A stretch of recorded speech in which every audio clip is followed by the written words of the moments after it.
எப்படி நம்ம இதை நடத்த போறோம்? இந்தியான்றது ஒரு குடும்பம் இல்லையா? இந்த குடும்பத்தை காப்பாற்றணுமே. 140 கோடி பேர் இருக்கமே. அடுத்த ஒரு டேட்டா சொல்றேன், இன்னும் தலை சுத்திரும். இந்த 140 கோடியில 15 கோடி இந்தியர்களுக்கு மட்டும்தான் வசதியா வாழ முடியுதான். வசதியான வாழ்க்கை என்பது ஒரு பேசிக். ஒரு மனுஷன் பிறக்கிறான், 70-80 வயசு வரைக்கும் வாழறான், 100 வயசு வரைக்கும் வாழறான்னா ஒரு நல்ல ஒரு லைஃப் வாழணும் தான் நம்ம ஆசைப்படுவோம்.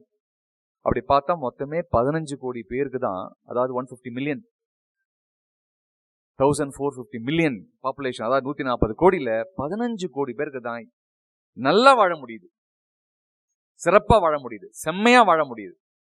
இப்ப மீதி இருக்கக்கூடிய 125 கோடி பேரோட வாழ்க்கை எப்படி இருக்குன்னா அன்றாட போராட்டம், வாழ்வியல் பிரச்சனைகள்.